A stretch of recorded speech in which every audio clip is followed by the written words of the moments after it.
কোরআনে 114টি চ্যাপ্টার সূরার ভিতরে একটি সূরার নামকরণ করা হয়েছে সূরাতুল জিন। কি নাম বললাম? সূরাতুল জিন। জিনেদের সম্পর্কে আল্লাহ একটা অধ্যায় চ্যাপ্টার কোরআনের ভিতরে দান করেছেন। বর্তমান প্রযুক্তি যুগের বিজ্ঞানীরা বলে জিন ভূত কিচ্ছু নাই। পৃথিবীর সব দেশের বিজ্ঞানীরা একমত হয়ে বলছে জিন ভূত কিছু নাই। তার কারণ বিজ্ঞানীরা যেটা চোখে দেখতে পায় সেটা বিশ্বাস করে, যেটা চোখে দেখতে পায় না সেটা বিশ্বাস করে না। এখন জেনেদের আমরা কি দেখতে পাই? দেখতে পাই না, এই জন্য বিজ্ঞানীরা বলে জিন টেন নাই। কিন্তু আল্লাহ কোরআনে কোট করে দিয়েছেন, অমা খলাকতুল জিন্না ওয়াল ইনসা ইল্লা লিয়াবুদুন। আল্লাহ কোরআনে বলছেন, আমি দুটি জাতিকে কেবল আমার ইবাদতের জন্য পৃথিবীতে পাঠিয়েছি। একটি জাতির নাম জিন জাতি, একটি জাতির নাম হলো ইনসান জাতি, মানুষ জাতি। এখন জিন আগে এসেছে না মানুষ আগে এসেছে পৃথিবীতে? আগে কারা এসেছে? জিন এসেছে। তাই আল্লাহ জিনের নাম আগে করেছেন, মানুষ পরে এসেছে। তা আল্লাহ মানুষের নাম পরে করেছেন। তাহলে এখানে প্রমাণ হলো জিন আর মানুষ দুটি জাতিকে আল্লাহ পৃথিবীতে পাঠিয়েছেন ইবাদতের জন্য। জিন আগুন দিয়ে তৈরি, মানুষ কাদা মাটি দিয়ে তৈরি। জিনেদের শক্তি ক্ষমতা আল্লাহ একটু বেশি করে দিয়েছে মানুষের থেকে। ওরা দুটো পাঁচটা মানুষকে যখন তখন ঘায়েল করে দিতে পারে। ওরা মাটির তলা দিয়ে যেতে পারে, পানির ভিতর দিয়ে যেতে পারে, শূন্যে হাওয়ায় উড়ে আসমান পর্যন্ত উড়ে যেতে পারে, যখন তখন রূপ পাল্টাতে পারে। জেনেদের একটু পাওয়ার আল্লাহ বেশি দিয়েছে। ওরা 2 থেকে 2,500 বছর পর্যন্ত হায়াতে বেঁচে থাকতে পারে। কতটা বললাম? 2 থেকে 2,500 বছর পর্যন্ত পৃথিবীতে বেঁচে থাকতে পারে। আমাদের গড় করেছে আল্লাহ 60। কত বললাম? আমাদের গড় 60। নবী মেরাজে গেলে আল্লাহ আমাদের বয়সের গড় করে দিলেন 60। কেউ যদি 65 বাঁচে একজন 95 মরবে, কেউ যদি 70 বাঁচে একজন 85 মরবে। এখন আল্লাহ যদি তারে বলে দিত, তোমার 10 বছরও কেটে নিয়েছে, 70 বেঁচতেছে, আর তোমার 85 কাজ কমপ্লিট হবে, তো রাস্তাঘাটে পথে দেখা হলে ঝামেলা হইতো না? হইতো না? কথা বলে, আমার 10 বছর কেটে নিলি কেন, ফিরত দে। কোন মানুষ চায় কারো হায়াত কেটে নেয়? পয়গম্বর বলছেন, দুটি জিনিসের আকাঙ্ক্ষা থেকে মানুষ বঞ্চিত হতে চায় না। আল্লাহ যত দেয় বান্দা তত চায়, কোনদিন বলিনি আর নেব না। একটি হলো আয়ুষ্কাল হায়াত, আল্লাহ বান্দার যত দেয় বান্দা তত চায়, কোনদিন বলিনি আর নেব না। আর একটি হলো অর্থ সম্পদ, সোনা দানা, টাকা পয়সা, জায়গা জমি, আল্লাহ যত দেয় বান্দা তত পাজা করে, কোনদিন বলিনি ভারী হয়ে গেছে আর নেব না। বলেছ কোনদিন? কোনদিন বলিনি নেব না। তো যাই হোক, আল্লাহ পাক জেনেদের শক্তি ক্ষমতা মানুষের থেকে একটু বেশি করে দিয়েছে, হায়াত বেশি করে দিয়েছে। 2-5টা মানুষকে যখন তখন জেন ঘায়েল করে দিতে পারে। কিন্তু একটা জায়গায় জেন মানুষের সঙ্গে পাল্লা দিয়ে জয়ী হতে পারে না। একটা জায়গায় জেন মানুষের সঙ্গে পাল্লা দিয়ে জয়ী হতে পারেনি এবং কিয়ামত পর্যন্ত পারবে না। সেটি হলো আমলের কাছে। কিসের কাছে? আমলের কাছে। যে বান্দা একটু বেশি বেশি করে আমল করে, আল্লাহর সঙ্গে সম্পর্ক গাঢ়তর তৈরি করে, জেনেরা তার ধারে পাশে ঘেঁষে না। কিন্তু আর যারা আমল কালাম করে না, জেন যখন তখন তারে ঘায়েল করতে পারে, বিপদে মুসিবতে ফেলতে পারে। তাই পয়গম্বর সুলাইমান একটু বেশি বেশি আমল করেছিলেন পৃথিবীতে, আল্লাহর সঙ্গে সম্পর্ক তৈরি করেছিলেন খুব গাঢ়তর। তাই গাঢ়তর সম্পর্ক করার কারণে আমার আল্লাহ পাক জিন জাতি টোটাল পয়গম্বর সুলাইমানের বশ করে দিয়েছিলেন। পয়গম্বর সুলাইমান যা বলতো জিনেদের তাই শুনতে হতো। যদি না শুনতেন তো চাবুক দিয়ে পিটিয়ে পিটিয়ে চামড়া উঠিয়ে দিত। জেনেরা প্রতিবাদ করতে পারত না। বর্মা মায়ানমারের মুসলমানরা যেমন প্রতিবাদ করতে পারছে না, মার খাচ্ছে। চীনের মুসলমানেরা, সিংজিয়াং এর মুসলমানেরা, উইঘুর মুসলমানেরা যেমন মার খাচ্ছে, শুধু মার খাওয়া নয়, ডিস্টেনশন ক্যাম্পের ভিতরে ভরে রেখে দিয়েছে, অত্যাচার উৎপীড়ন চলছে। কোন দেশের মুসলমান টু শব্দ করছে না। তার কারণ হলো সমর শক্তিতে পৃথিবীতে দুটি দেশ সেরা। যুদ্ধের অগ্নিয়াস্ত্র সমর শক্তিতে দুটি দেশ পৃথিবীতে সেরা। একটি দেশের নাম যুক্তরাষ্ট্র আমেরিকা, একটি দেশের নাম হলো চীন। চীন আর আমেরিকা বর্তমানে যুদ্ধের সমর শক্তিতে সেরা। এই দুই দেশের সঙ্গে কোনো দেশ ঝামেলা করতে চায় না, কারণ ঝামেলা করলে পাটা পরিষ্কার করে দেবে, ঝামেলা করলে দুনিয়া থেকে মুছে দেবে এক এক বোমা বাস্ট করে। এই জন্য চীনের সঙ্গে আর আমেরিকার সঙ্গে কোনো দেশ ঝামেলা করতে চায় না। তো আল্লাহ পাক পয়গম্বর সুলাইমানকে বশ করে দিয়েছিলেন জিন জাতিদের একটু আমল কালাম বেশি করার কারণে। সুলাইমান বলল, এ জেনেরা, আমার বর্ষতা যখন স্বীকার করেছি, যা বলি তাই শুনিস। যেখানে সোনা আছে, রূপা আছে, দস্তা আছে, কোথায় কি আছে, পানির তলায় মাটির তলায়, তোরা তো সব জায়গায় চলিস। আমরা তো মাটির তলায় চলি না, পানির তলায় চলি না, তোরা চলিস। মাল যেখানে যা আছে সব বার করি আন। আমার বাবা ভিত করে রেখে গেছে, ভিতের উপরে দেওয়াল তৈরি করব। তো জেনেরা হুকুম তামিলের জন্য পানির তলায় মাটির তলায় যেখানে যা গোপন সম্পদ আছে, এ মাল সব কালেকশন করে করে পয়গম্বরের সামনে হাজির করলো, সুলাইমানের সামনে। সুলাইমান বলল, এই মালগুলো সব কড়াইতে চাপা, আর কড়াইয়ের তলে আগুন দিয়ে জ্বালা। এই মাল যখন গলিয়ে যাবে, তরল হবে, ফরমায় ফেলি ইট বানা। সোনা রূপার দস্তা, তিনটে ধাতু একসঙ্গে কড়াইতে ফেলে গালাইয়ে ইট বানা, ফরমায় ফেলে। ইট বানানোর পরে পয়গম্বর বলল, ইটগুলো আমার বাবার এই ভিতের উপরে দেওয়াল ঘাত। জেনেরা কাজ শুরু করে দিল, কারণ কাজ না করলে আবার পিটানি খাবে। এই পিটানি খাওয়ার ভয়ে কাজ শুরু করলো। বিবি বাচ্চা কোথায় আছে, মরিয়েছে কি বেঁচেছে তাও দেখতে যায় না, কারণ পয়গম্বরের হুকুমের খেলাপ করলে বিপদ আছে। এই জন্য কাজ চালাচ্ছে। পয়গম্বর 2 দিন 5 দিন দেখা দেখি পরে মাঝে মাঝে এসে কাজ দেখে, 2 দিন 5 দিন অন্তর। দেশের জনগণের আবার চিন্তা ভাবনা করতে হয়, 2-5 দিন অন্তর এসে কাজ দেখতে আসে। আর কাজ দেখতে যখন আসে, জেনেরা বলে, মালিক এসেছে, কেউ যেন ফাঁকি ফুঁকি দিস না, কারণ ফাঁকি দিলে কিন্তু চামড়া উঠিয়ে দেবে। যখন কাজ দেখবে না তখন যা পারিস ফাঁকিটাকে দিস। এখন কাজ দেখতে এসেছে, একটানা কাজ চালা। তো পয়গম্বর একদিন কাজ দেখতে এসেছে। জেনেরা পয়গম্বরের দিকে ডবল 3 ডবল কাজ করতেছে, মানে কাজে আর ফাঁকি ফুঁকি দিচ্ছে না। পয়গম্বর যেন বুঝে যে এইরকম প্রতিদিন 24 ঘন্টা কাজ করে।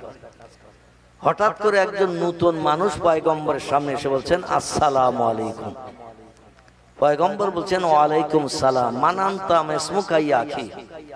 এলাকার লোকজন কম বেশি আমি চিনি, কারণ আমি বাদশা। সমস্যা হলে আমার কাছে সমাধানের জন্য আসে। এলাকার লোকজন মাঝে মাঝে আসে, সমস্যার সমাধান করে নিয়ে যায়। আমি কম বেশি চিনি, কিন্তু তোমার তো কোনোদিন দেখিনি। তুমি কোন এলাকার লোক? উনি বলছে, আনা মালিকুল মাউত, আনা মুখমেদুস সাউদ। আমি হলাম মৃত্যুর যমদূত, হরিষে বিষাদনকারী। স্ত্রীরে বিধবা বানাই, সন্তানের এতিম করি। আমার নাম হলো আজরাইল। তো সুলাইমান বলছেন, আইনা তাজহাবিয়া আখি, কোন পাড়ায় যাচ্ছ তুমি? যে পাড়ায় ঢোকবা সে পাড়ায় তো কান্নার রোল চালু করবা। তোমার কাজ হলো কান্নার রোল চালু করা, মানে যে পাড়ায় ঢোকবা সে পাড়ায় তো চাবি মোড়া দেওয়া। আর চাবি মোড়া দিলেই তো কোনো মানুষের প্রাণ নাশ হবে, আর মানুষের প্রাণ নাশ হলেই তো তার আপনজন কাঁদবে। এই মরলে কাঁদে না হাসে? মরলে কাঁদে। তো তুমি কান্নার রোল চালু করতে কোন পাড়ায় যাচ্ছ? আজরাইল বলছেন, যার বাবার নাম দাউদ, ছেলের নাম সুলাইমান, আল্লাহ তার প্রাণ নাশের জন্য আমারে পাঠিয়েছে। তামাম দুনিয়া ঘুরে ঘুরে তার কোনো সন্ধান পাইনি। তো এই মসজিদের কাছে এসে দেখি সেই লোকটা দাঁড়িয়ে দাঁড়িয়ে কাজ দেখতেছে। মসজিদের কাছে এসে দেখি সেই লোকটা কাজ দেখতেছে। আমি তামাম দুনিয়া ঘুরে ঘুরে হয়রান হয়ে গেছি। অনেকে বাপের নাম পাই, ছেলের নামের মিল হয় না, আর অনেকে ছেলের নাম পাই, বাপের নামের মিল হয় না। কিন্তু এখানে বাপের নাম ছেলের নাম সব মিল হয়ে গেছে সেই লোকটার প্রাণনাশের জন্য। আমার ঘোরাটাই বেকার হয়ে গেছে তামাম পৃথিবী। এখন দেখছি মসজিদের এখানে দাঁড়িয়ে দাঁড়িয়ে কাজ দেখতেছে। হুজুর রেডি হন, আল্লাহ পাঠিয়েছে, এক্ষুনি চাবি মোড়া দেব, প্রাণ নাশ করে দেব। সুলাইমান বলছে, মাথাটা তোর গরম নাকি হারা? বলে, কেন হুজুর? বলে, দেখতে পাচ্ছিস না আল্লাহর ইবাদতের জন্য ঘর বানাচ্ছি, আর শুধু আমার ভয় করে জেনেরা কাজ করে। আমি মারা গেলে জেনেরা সব কোথায় পালিয়ে চলে যাবে তার ঠিক নাই। মসজিদের কিছু কাজ হয়েছে, কিছু কাজ বাকি। আল্লাহ অত মাথা গরম না, নাউজুবিল্লাহ, যে তার ইবাদতের ঘর তৈরি হচ্ছে আর আমার প্রাণ নাশ করতে পাঠাবে। অন্য কোন সুলাইমান আছে সেখানে যা, অন্য কোন সুলাইমান আছে সেখানে যা। আল্লাহর মাথা অত গরম না, নাউজুবিল্লাহ, যে আল্লাহর ইবাদতের ঘর বানাচ্ছি আমি, আর আমার প্রাণ নাশ করে মসজিদ আমার বাবা আধা ঘেঁচড়া করলো, আবার আমি কিছুটা কাজ করেছি, আবার এই আমার মরণ হবে, কাজ বন্ধ যাবে। এবার তাদের কাজ কমপ্লিট হবে না, ঘর হবে না। যেখানে অন্য সুলাইমান আছে সেখানে যা। আজরাইল বলছেন সব সুলাইমানের খোঁজ নিচ্ছে, কিন্তু বাবার নামের সঙ্গে মিল পাইনি বলে চাবি মোড়া দিতে পারেনি। হুজুর আপনার সঙ্গে বাবার নামের মিল, আপনি রেডি হন। সুলাইমান বললেন আল্লাহ যদি তোরে পাঠিয়ে দিয়ে থাকে আমার প্রাণনাশের জন্য, আল্লাহর হুকুমের খেলাফ তোমরা যেমন করো না আমিও তেমন করব না। ও মালাইকাতুন গিলাজুন শিদাদুন লা ইয়াসুনাল্লাহ মা আমারাহুম ওয়া ইয়াফআলুনা মা ইউমারুন। জোরে বলি একটা আল্লাহু আকবার। আল্লাহ বলছেন আমি ফেরেশতা বানিয়েছি দুটি ধাঁচে, একদল ফেরেশতা বানিয়েছি নরম ধাঁচের, আর একদল ফেরেশতা বানিয়েছি আমি কঠোর ধাঁচের। মালাইকাতুন গিলাজুন শিদাদ, আল্লাহ বলছেন একদল ফেরেশতা বানিয়েছি কঠোর ধাঁচের, একদল ফেরেশতা বানিয়েছি আমি নরম ধাঁচের। তো আজরাইল হলো কঠোর ধাঁচের ফেরেশতা, মুনকির নকির কঠোর ধাঁচের ফেরেশতা। এরা দয়া মায়া দেখায় না, দয়া মায়া দেখায় কিছু ফেরেশতা আল্লাহ যাদের একটু নরম ধাঁচের বানিয়েছেন। তো আজরাইলকে হযরতে সুলাইমান বললেন আল্লাহ যদি আমার প্রাণনাশের জন্য তোর পাঠিয়ে থাকে আর আল্লাহ যা বলে তোরা তাই করিস, আমিও আল্লাহর হুকুমের খেলাফ করি না, তো আমি আমার প্রাণ দেব তোর হাতে। তবে এই মসজিদের বাকি কাজের দায়িত্ব তোর নিতে হবে। এই যে মসজিদ কিছু হয়েছে, এখন কিছু কাজ বাকি, এই বাকি কাজের দায়িত্ব নিতে হবে, তাহলে আমার প্রাণ নাশ করার আপত্তি নাই। আজরাইল বলল আমার পক্ষে দায়িত্ব নেওয়া সম্ভব হবে না। হযরতে সুলাইমান বললেন কারণ? বলে আমি পৃথিবীতে আসতে পারি না, আল্লাহ এত বড় দায়িত্ব আমার কাঁধে চাপিয়ে দিয়েছে, মাঝে মাঝে দায়িত্ব পালন করতে যে আমার যখন ফেরেশতার দরকার হয়। তিরমিজি শরীফের হাদিস, নবী বলছেন যে আজরাইল একবার নিঃশ্বাস ফেলে ৭০,০০০ ফেরেশতা তৈরি হয়। কটা? একবার নিঃশ্বাস ফেললে ৭০,০০০ ফেরেশতা তৈরি হয়। আরে ফেরেশতা তৈরি হয়, তাদের দিয়ে আজরাইল কাজ করায়। ও আসে না মানুষের প্রাণ নাশ করতে, সহকারী যারা তাদের দিয়ে কাজ করায়। আল্লাহ কয়েকবার মাত্র পৃথিবীতে আমারে পাঠিয়েছেন, আমি কয়েকবার এসেছি, আর আগামীতে আর একবার আসবো। পয়গম্বর মোহাম্মদ রাসূলুল্লাহর প্রেরণ সরাসরি আমি নিজে হাতে নাশ করব, আর সব কাজগুলো আমার সহকারী ফেরেশতারা করে। তো হুজুর আমার পক্ষে সম্ভব হবে না দায়িত্ব নেওয়ার, কারণ আমি তো আসবো না। মুসা নবী বললেন তাহলে আল্লাহর কাছ থেকে শুনিয়ে আয়, আমার মরণের পরে মসজিদের কাজের দায়িত্ব পালন করবে কে? আজরাইল বললেন ওটা সম্ভব। ও ইসমে আজম পাঠ করে ডানা মেলে আকাশে উড়ে চলে গেলেন। আকাশে উড়ে যে মাবুদের সঙ্গে জিজ্ঞাসাবাদ করে বললেন আল্লাহ অনেক কথা কাটাকাটির পরে তোমার পয়গম্বর একটু নিমরাজি হয়েছে। মোটে তো রাজি হচ্ছিল না, একটু নিমরাজি হয়েছে মরণের জন্য, তবে আবার এক বোঝা আমার ঘাড়ে চাপিয়েছে, মসজিদের বাকি কাজের দায়িত্ব আমার নিতে হবে। এখন আমি তো বললাম আমার পক্ষে সম্ভব হবে না, যে দায়িত্ব আল্লাহ দেশে তাম পৃথিবীতে মানুষের প্রাণনাশের জন্য এক এক ফেরেশতারে এক এক দেশে ছুটতে হয়। এই চীনে যা, জাপানে যা, আমেরিকায় যা, হল্যান্ডে যা, ভারতে যা, শ্রীলঙ্কায় যা, এক একটা ফেরেশতার এক এক দেশে পাঠাতে হয় সেখানে প্রাণনাশ করতে। আমি খুব ঝামেলায় থাকি। এখন আল্লাহ মসজিদের দায়িত্ব যদি কেউ নেয় তাহলে হয়তো প্রাণ আমার হাতে দিতে পারে, আপনার মনোবাঞ্ছা পূর্ণ হতে পারে। আল্লাহ ডেকে বললেন আজরাইল ইজহাবেলা দুনিয়া, পৃথিবীতে তুমি চলে যাও, আমার পয়গম্বরের বলো মসজিদের বাকি কাজের দায়িত্ব আমি আল্লাহ আমার কুদরতি হাতে নিয়ে নিলাম। জোরে বলুন একটু সুবহানাল্লাহ। মসজিদ কমপ্লিট না হলে সুলাইমান আমার কাছে আসতে চাচ্ছে না। আজরাইল বললেন লা ইয়া রব্বি, মসজিদ কমপ্লিট না হলেও আসতে চাচ্ছে না, কারণ বাবা আধা খেসলা করে রেখে গেছে, আমার ও আধা খেসলা করে রেখে যাবে, এই জন্য মসজিদ কমপ্লিট করে আসতে চাইছে। তো আল্লাহ বললেন আমার পয়গম্বরের বলে দে মসজিদের বাকি কাজের দায়িত্ব আমার কুদরতি হাতে নিয়ে নিলাম। খুব সংক্ষেপ কথা। আজরাইল আসমান থেকে নেমে এসে বললেন আপনার প্রাণনাশ হয়ে যাওয়ার পরে মসজিদের বাকি কাজের দায়িত্ব আল্লাহ তার কুদরতি হাতে সম্পন্ন করবেন। সুলাইমান বললেন আর বাড়ি যাব না, বিবি বাচ্চার সঙ্গে দেখা করব না। আল্লাহ যখন মসজিদের দায়িত্ব নিয়েছেন, আমার ওই একটা চিন্তা মগজে ছিল ইবাদতের ঘর। তো আল্লাহ যখন দায়িত্ব নিয়েছেন, আমি যেখানে দাঁড়িয়েছি এখানেই প্রাণ নাশ কর। নবীরা যেমন গরম তেমন নরম, যেমন গরম তেমন নরম। আর আমাদের কাছে আজরাইল যদি আসে তো অন্তত নরেন্দ্র মোদী মার্কা 2000 টাকার নোট গোটা 50 তুলে ধরবো না। এই টাকার মহব্বতে পুড়ি চলে যায়, 11 মাস পরে আসিস এ বলবো না। ছোট মেয়ের বিয়ের দিন কান হয়েছে, 15 দিন বাকি, 16 দিনের দিন আসিস, অন্তত বিয়েটা হয়ে যায়। কত রকম উসলত আমরা আজরাইলের দেবতার ঠিক নাই। পয়গম্বর বললেন আমি বাড়িও আর যাবো না, বিবি বাচ্চার সঙ্গে দেখাও করব না। আল্লাহ যখন আমার প্রাণ চেয়েছে, তুই যখন এসে গেছিস, তো যেভাবে দাঁড়িয়ে আছে এইভাবে কাজ কমপ্লিট কর। আজরাইল বললেন তাহলে চুপ করে দাঁড়ান, যেভাবে কাজ দেখতেছেন ওইভাবে দেখেন। চোখ আলগা করে জেনেদের কাজ দেখতেছে, আজরাইল চাবি মোড়া দিয়েছে, মানে সুলাইমানের প্রাণ নাশ করেছে। জেনেরা কাজ করছে 2 দিন 5 দিন 7 দিন 10 দিন, কিন্তু পয়গম্বর বাড়িও যায় না, খেতেও যায় না, চুপ করে দাঁড়িয়ে কাজ দেখতেছে। জেনেরা একে অপরে কাজ করছে আর বলছে পয়গম্বর কি ঘুমও লাগে না, ওর খিদেও কি লাগে না, বিবি বাচ্চার কথা কি একটু মনেও হয় না, শুধু দাঁড়িয়ে কাজ দেখতেছে। কাজ বোধহয় শেষ না করা পর্যন্ত এখান থেকে নড়বে না। এই ওভার ডিউটি, 3 নম্বর ডিউটি দে, যত তাড়াতাড়ি কাজ শেষ হয়।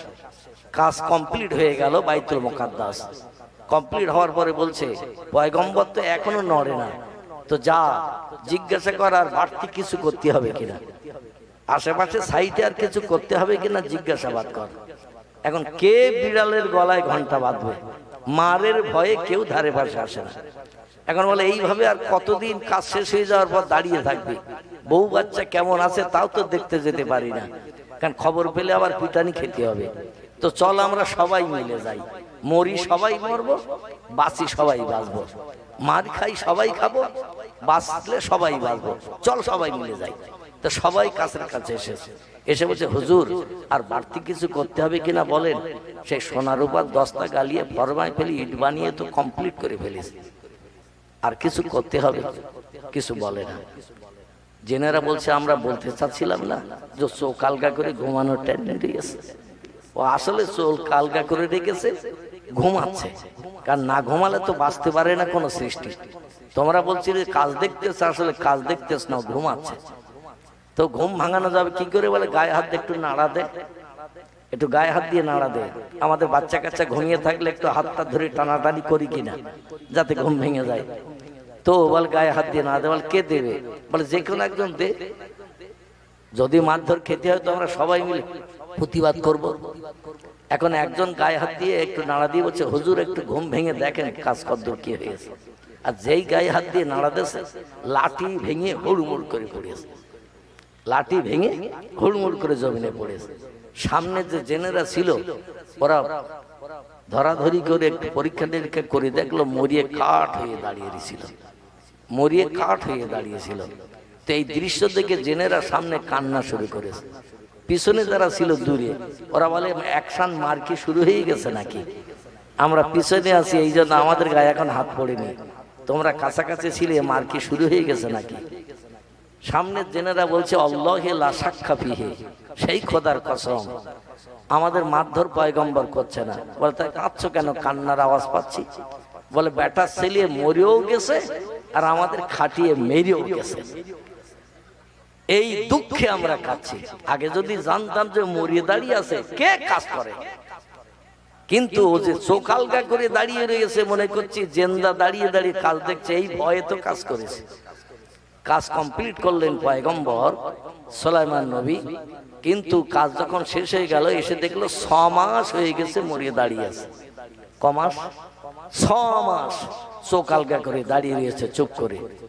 আল্লাহ বলছেন আমি আমার কুদরতি হাতে দায়িত্ব নিলাম, মসজিদ শেষ না হওয়া পর্যন্ত আমি দায়িত্ব থেকে নিষ্কৃতি নেব না।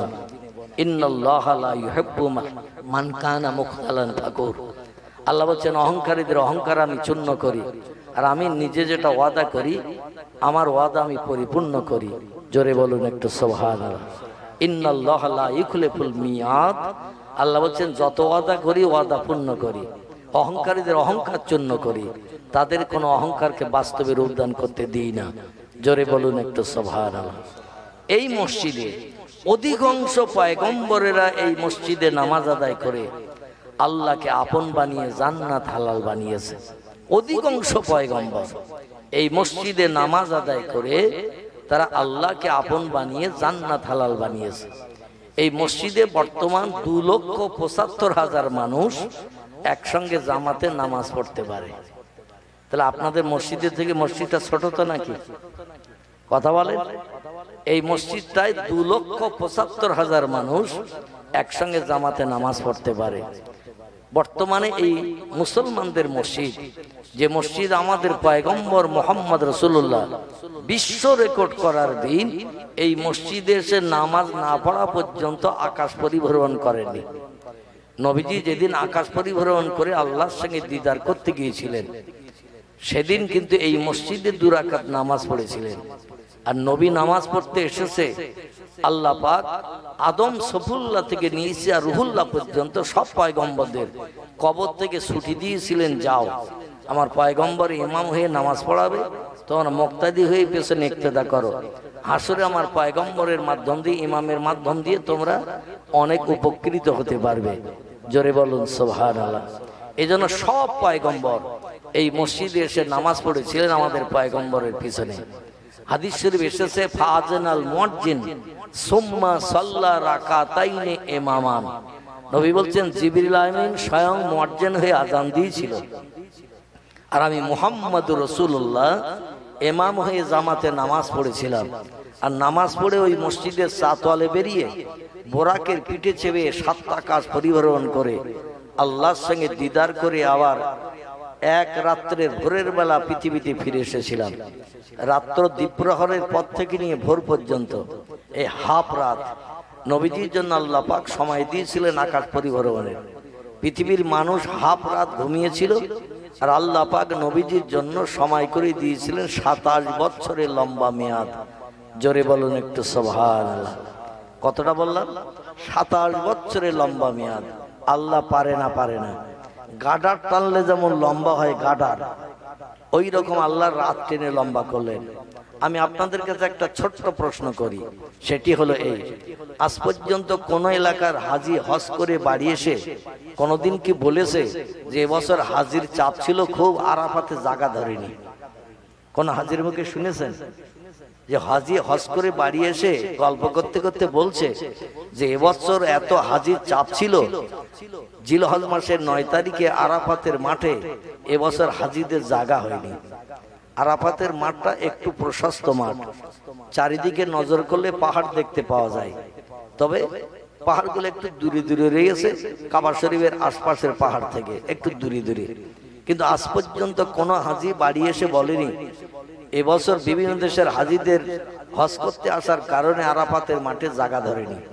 আল্লাহ বলছেন যত পারবি আয়, আমি গাডারের মতো আরাফাত টেনে লম্বা করে দেব, কোনোদিন আরাফাতের মাঠ ভর্তি হবে না। জোরে বলুন সুবহানাল্লাহ। এমনকি যেদিন দুনিয়া ধ্বংস করব, যেদিন ধ্বংস করব, দুনিয়ার সব দেশের মানুষ, হিন্দু, জৈন, খ্রিস্টান, ইহুদি, কোল, ভিল, নাগা, খাসা, মুন্ডা, আর্য, অনার্য, আদিবাসী, সাঁওতালি, সব ধর্মাবলম্বীদের আরাফাতে হাজির করব। অতীতকাল থেকে নিয়ে ভবিষ্যৎকাল পর্যন্ত যত মানুষ পৃথিবীতে এসেছে সব মানুষদের একদিন এক জায়গায় হাজির করব, সে জায়গাটা হবে আরাফাত। তাও সেদিন ভরবে না। জোরে বলুন সুবহানাল্লাহ। সব মানুষ এক জায়গায় হাজির করা সত্ত্বেও সেদিন আরাফাতের মাঠ ভরবে না। আল্লাহ বলছেন যত পারবি সবাই আয়, আমি শুধু গাডারের মতো টেনে লম্বা করে দেব, জায়গার অসংকুলান হবে না। আল্লাহ পারবে না? আল্লাহ পারবেন। কারণ ইন্নামা আমরুহু ইজা আরাদা শাইয়ান আইয়াকুলা লাহু কুন ফায়াকুন। জোরে বলুন একটু আল্লাহু আকবার।